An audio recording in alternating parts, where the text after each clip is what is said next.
नमस्कार. अशीच एक सुंदर सकाळ, अशीच एक नवीन सुरुवात. मी माधुरी तुमचं माझ्या नवीन व्लॉगमध्ये खूप खूप स्वागत करते.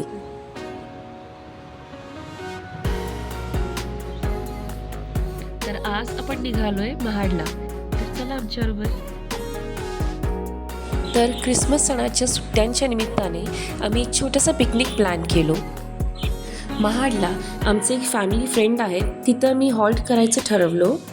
आमचा एक छोटासा गेट टुगेदर करायचाच प्लॅन होता आणि तसंच तिकडच्या आसपासच्या टुरिस्ट प्लेसेसना पण व्हिजिट द्यायचं आम्ही ठरवलं. इयर एंडिंग असल्याने गर्दीचे खूप चान्सेस आहेत, पण तरीही आपण एवढंच लक्षात ठेवणार आहे की पिकनिक खूप हेक्टिक होणार नाही. हलकी फुलकी हसत खेळत ही पिकनिक आम्हाला एन्जॉय करायची आहे. कंटिन्युअस ट्रॅव्हलिंग नंतर आम्ही थोडासा ब्रेक घेतला. यशराजची एवढं लांब ट्रॅव्हल करायची पहिलीच वेळ होती, म्हणून त्याला कंटाळा नाही आला पाहिजे म्हणून आम्ही थोडं ब्रेक घेतच पॉज घेतच निघालो.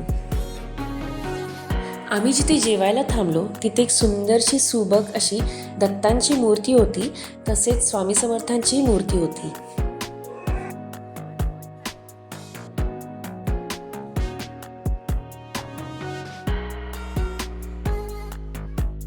निसर्गाच्या वेगवेगळ्या छटा अनुभवत आम्ही आमचा पुढचा प्रवास सुरू ठेवला. जिथं जिथं छान सिनरी लुक्स आहेत तिकडचा व्ह्यू मी कॅमेऱ्यामध्ये कैद करण्याचा प्रयत्न करत होते.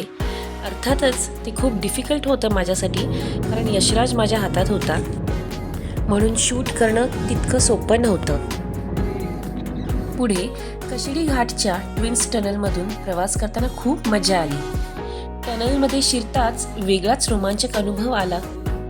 अंधार, बोगद्यात लावलेले लाइटिंग्स, थंड हवा या सगळ्या गोष्टी एक वेगळाच फील देत होते. आपलं तंत्रज्ञान किती पुढे पोहोचलंय याचा हा एक सुंदर नमुना आहे. मग आम्ही महाडला पोहोचलो अराउंड 6:30 वाजता.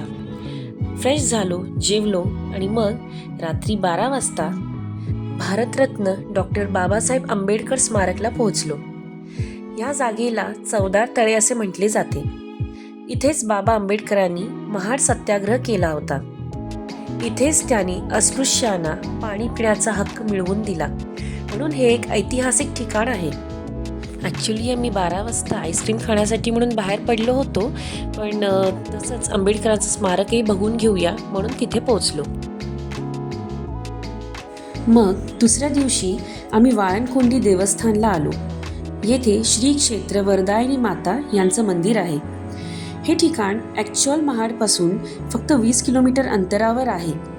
शिवकाळात रायगड ते राजगडवर जाण्याचा महत्त्वाचा मार्ग वाळणकोंडीतून जायचा. माता वरदायिनी देवी नवसाला पावणारी देवी आहे.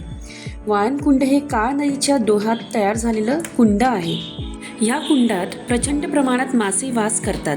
असे म्हटले जाते की इथे देवमाशांचे 7 थर आहेत.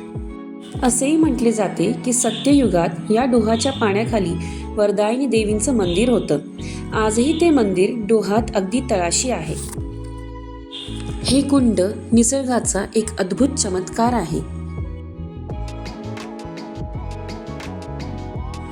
इथे अजून एक चमत्कार पाहायला मिळाला, तो म्हणजे सह्याद्रीच्या डोंगरांनी एकत्र येऊन नॅचरली बनवलेली छत्रपती श्री शिवरायांची प्रतिमा. जणू निसर्गानेही शिवरायांना मानाचा मुजरा दिला असावा.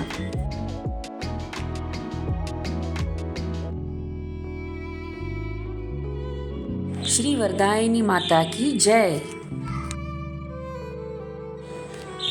तर आजचा आमचा महाडमधला 3रा दिवस आणि आम्ही चाललोय प्रतापगड बघायला.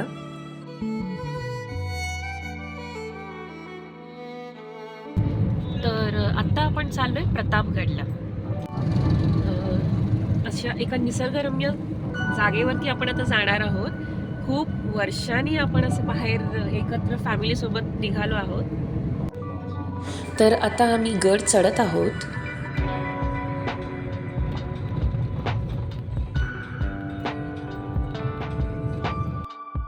गड चढता चढता चुकून आम्ही महाबळेश्वरच्या दिशेने 4 किलोमीटर पुढे आलो आहोत. आणि आम्ही आता खायला स्ट्रॉबेरी घेतली आहे, महाबळेश्वरची स्ट्रॉबेरी.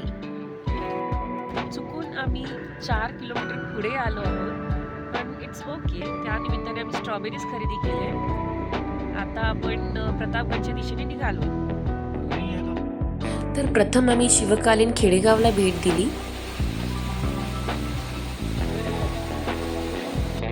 या खेडेगावाचं दर्शन घेण्यासाठी एंट्री फी आहे 100 रुपये पर पर्सन. तर खेडेगावात एंट्री करताना मावळे तुमचं स्वागत करताना दिसतात.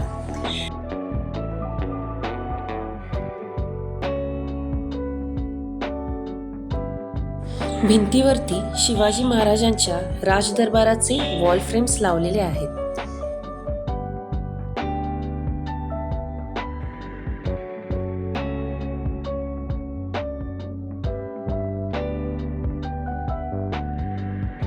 गोठ्यातील गाय वासरू यशराजला खूप आवडले. इतके आवडले की तिथून निघायला तो तयारच नव्हता.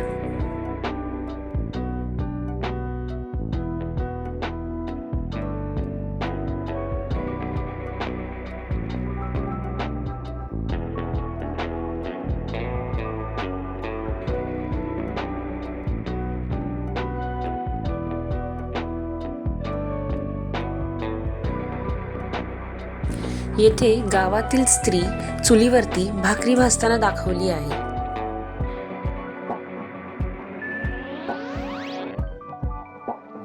शिवकालीन काळात वापरत असलेल्या वस्तूंचे प्रदर्शन इथे मांडलेले आहे.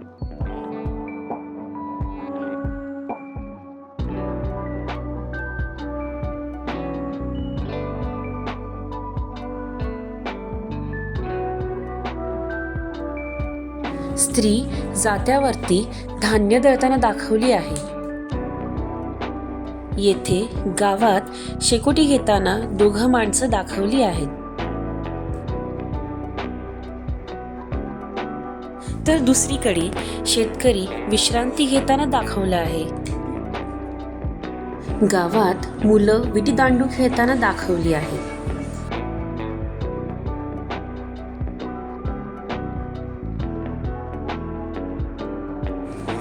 गावातलं घर, घरासमोर अंगण आणि अंगणात असलेली तुळस किती सुंदररित्या दाखवली आहे. आणि बाजूलाच चरत असलेल्या कोंबड्याही दाखवल्या आहेत. गावातल्या स्त्रिया गप्पा मारताना दाखवल्या आहेत.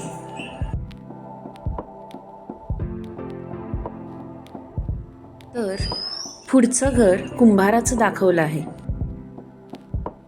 कुंभाराने वेगवेगळ्या आकाराच्या मडकी बनवलेले दाखवले आहेत. येथे कुंभाराच्या हाताचं कौशल्य दाखवलं आहे. अगदी हुबेहूब जणू कुंभाराने खरंच मडकी विकायला ठेवलेले आहेत असं दृश्य भासते. मग एक भव्य मोठा सरदाराचा वाडा दाखवला आहे. त्या वाड्यात स्त्री तुळशीची पूजा करताना दिसते.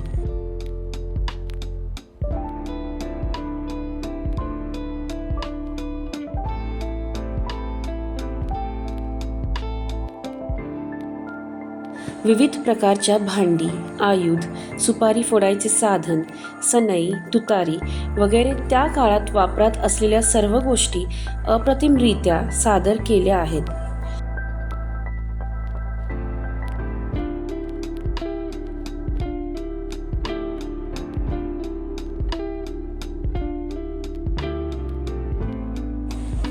तसेच गावात छत्रपती शिवरायांची मूर्तीही खूप दिमाख्याने उभी आहे.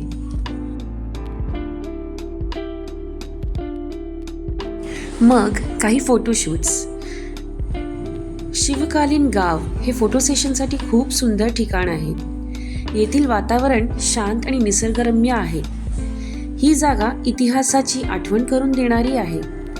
शिवकालीन जीवनशैलीचा ॲक्च्युअल फील तुम्हाला इथे आल्यावर कळतो. मुलंही खूप एन्जॉय करतात. तुम्हीही या जागेला नक्की भेट द्या. आम्ही खूप फोटो सेशन्स केले, खूप मजा आली. मग आम्ही तिकडच्याच हॉटेलमध्ये भाकरीभर इथे जेवण केलं. खूप सुंदर टेस्ट होती. मग आम्ही तिथूनच परतायचा निर्णय घेतला, कारण इयर एंडिंग असल्याने भयंकर गर्दी होती आणि मग घरी पोचायला पण खूप लेट होणार होता. खूप वाईट वाटत होतं इथपर्यंत येऊन प्रतापगड बघू शकलो नाही. छोटी मुलं असताना सगळंच प्लॅन्स सक्सेसफुल करता येत नाहीत. नेक्स्ट टाईम आम्ही परत नक्कीच येणार, पण पब्लिक हॉलिडेज नसताना.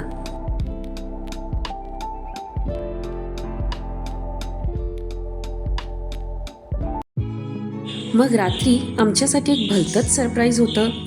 एक वेगळंच गेट टुगेदर, जिथे आम्ही एक आगळी वेगळी रेसिपी बघितली, बनवली आणि अनुभवली सुद्धा. ती म्हणजे पोपटी. येथे आम्ही व्हेज आणि नॉनव्हेज दोन्ही प्रकारच्या पोपट्या लावलेल्या. ॲक्च्युली ही रेसिपी मी एपिक चॅनलवरती लॉस्ट रेसिपीजमध्ये बघितले होते आणि येथे चक्क मी तो बनवताना बघत होते. मग तो आनंद माझ्यासाठी खूप वेगळाच होता. पोपटी भामुर्डीचा पाला तसेच मसाल्यांमध्ये मुरवून मातीच्या खड्ड्यात किंवा भांड्यात शिजवली जाते. एकदा का पोपटीचं थर लावून घेतल्यावर ते मातीचं भांडं असं पालतं घालून त्याच्या आजूबाजूने शेणी लावून मग त्याच्यावरती गवत घालून पोपटी ती पेटवली जाते. आम्ही हा गेट टुगेदर खूप एन्जॉय करत होतो. जवळजवळ 4 फॅमिलीज आम्ही एकत्र आलो होतो. थंडीचे दिवस आहेत आणि पोपटीच्या शेकोटीची आग खूप ऊब देत होती. आम्ही सगळेच जण खूप आतुर होतो कधी एकदाची पोपटी शिजते म्हणून.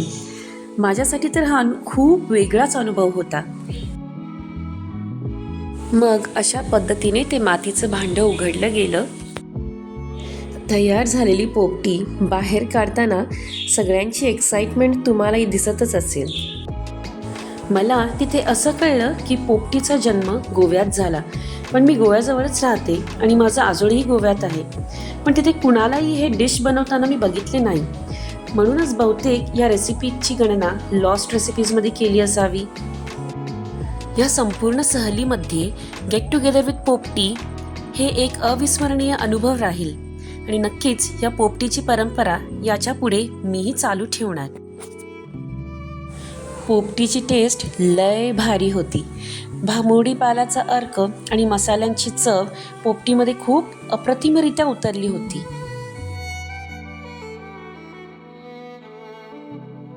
नेक्स्ट डे आम्ही निघालो गणपती बाप्पाच्या दर्शनाला, म्हणजेच अष्टविनायक गणपतीपैकी पालीच्या बल्लाळेश्वराला.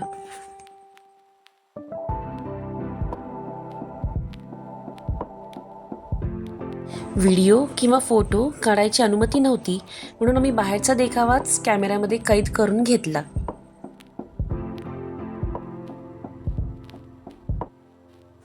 नंतर महडच्या श्री वरद विनायकांचे दर्शन घेतले.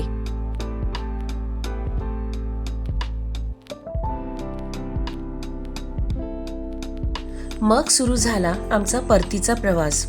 खूप जड अंतःकरणाने आम्ही फॅमिली फ्रेंड्सना बाय करत आम्ही आमचा परतीचा प्रवास आरंभला. परतताना आम्ही परशुराम घाटात असलेल्या परशुराम मंदिराला भेट द्यायचं ठरवलं. खूप सुंदर निसर्गरम्य ठिकाण आहे. मंदिरातली परशुरामांची मूर्ती बघत राहावी अशी देखणी आहे. तिथे अजूनही भगवान परशुरामांची निद्रा आसन आहे.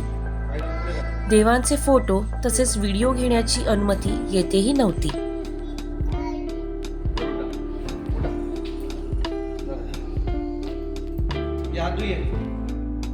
तर अशी होती आमची महाडची टूर. तुम्हाला कुठले प्लेसेस चांगले वाटले हे प्लीज मला कमेंटमध्ये कळवा. आणि व्हिडिओ जर आवडला असेल तर व्हिडिओला लाईक करा, शेअर करा आणि चॅनलला सबस्क्राईब करा.